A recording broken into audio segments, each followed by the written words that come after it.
All right, welcome to The Explainer. Today, we're jumping into a huge topic, how AI is basically flipping the entire world of research on its head. This is the modern knowledge quest. Okay, let's just get right into it. This sounds like something out of a sci-fi movie, right? But it is happening right now. We're going to explore how AI is changing everything. I mean, how we find information, how we understand it, and even how we create new knowledge. We're moving way beyond just Googling things here. So, have you ever felt like this? Just completely buried under a mountain of articles and data? Yeah, you know what I'm talking about. The amount of information out there is just insane. And trying to piece it all together is a huge part of the job. But let's be honest, our old tools just can't keep up. And this is where the game completely changes. We're talking about a massive, massive leap in efficiency. Seriously, think about it. Tasks that used to eat up days or even weeks, like digging up relevant papers or summarizing a pile of them, can now get done in minutes. And it's not just about being faster. It's about getting back our most precious resource, our time. Time to actually think. Okay, so let's get into stage one, finding the good stuff.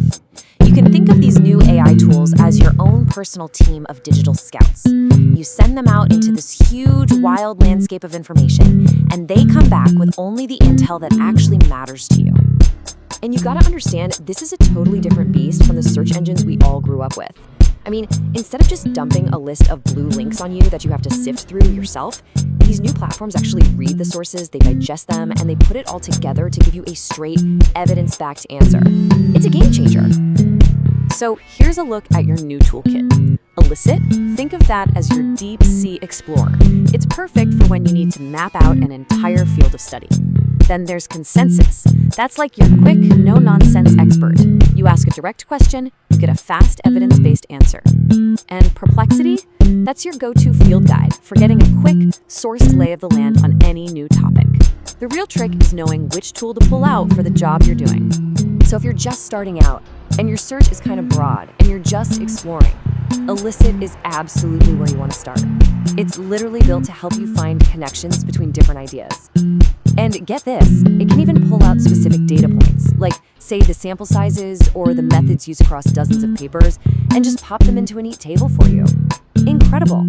Now, Consensus, its superpower is speed and accuracy. It's for when you have those really specific questions. You know, like, does X cause Y? It'll scan all the relevant scientific research and boom, give you a straight synthesized answer pulled directly from what the studies actually found. Super useful. Okay, so you've sent out your scouts. You've gathered all your information. What's next? Well, now you have to actually make sense of it all. And that's where the next set of tools comes into play. They're all about helping you decode the map you've just created. And this is what the new workflow looks like. It's pretty cool. You're not just a passive reader anymore. Tools like SciSpace or Google's NotebookLM, they take your folder full of PDFs and turn it into this interactive knowledge base that you can actually talk to. Yeah, you can literally have a conversation with your documents. SciSpace is a perfect example of this. It's like an all-in-one hub. The chat with PDF feature is just wild. You can upload a super dense, complicated paper and just ask it questions like, hey, can you explain this table to me, or summarize the methods they used, or even just, can you put this ridiculously complicated paragraph into simple English? It's amazing.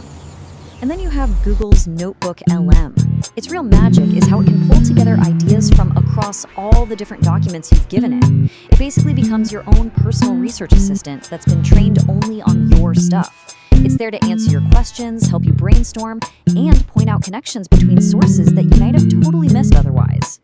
But of course, every great quest has its dangers, right? And as we start using these incredible tools, we absolutely have to be aware of the, let's call them dragons we might run into.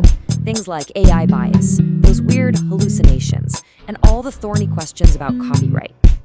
Which brings us to probably the most important question of all. Can you actually trust the AI? And the answer is, kinda. You have to think of it as a really, really smart co-pilot, not an all-knowing oracle that's never wrong. It's a tool to make your thinking better, not to do your thinking for you. Yeah, you really have to get your head around this idea of hallucinations. Basically, an AI can just make stuff up. It can generate an answer that sounds totally legit, totally plausible, but is completely wrong. That's why using tools that show you their sources is so important. And it's why you always have to double check and think critically about what it's telling you.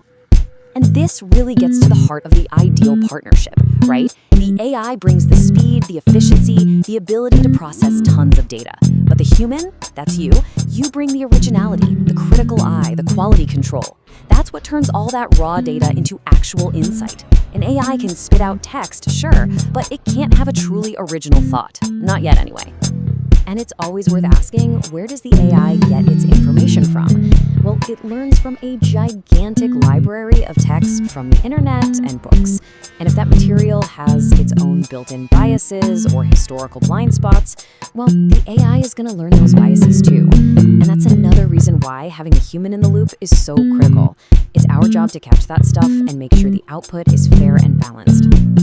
So what about who owns the final product? Well, for now, the law is pretty clear on this. The US Copyright Office has basically said that to get a copyright, a human being has to be the author. So the AI is officially seen as a tool, kind of like a paintbrush or a word processor, not as the creator itself.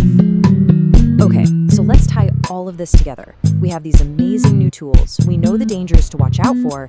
So what does this all mean for our day-to-day work? What does this new horizon of discovery actually look like? First off, this is not just some niche thing for academics in a lab. It is a huge shift happening across all professions right now. I mean, a recent survey found that more than half of marketers are already using this stuff. That tells you everything. This is fundamentally changing how knowledge work gets done, period. The hunt for AI-powered insights, it's officially mainstream. And this, right here, is the real potential, the true promise of all this. By letting the AI handle all the tedious grunt work, we free up our own brain power for the bigger stuff. We can stop just asking, what did this one study find? And start asking much bigger, more complex questions, like looking at all the studies in this field. What are the patterns? Where are the flaws? And how might that be changing our whole understanding of the topic? This quote really just means it's not about humans versus machines. It's human plus machine. The absolute best results, the biggest breakthroughs, they're going to come from this partnership, where the AI's incredible efficiency is steered by human imagination and good old-fashioned critical thinking. And that leaves us with one final big question for you. Now that your tools are so much smarter, the bottleneck isn't finding information anymore. The real challenge is asking better questions. These tools aren't the destination, they're the launch pad. So, what are you going to discover?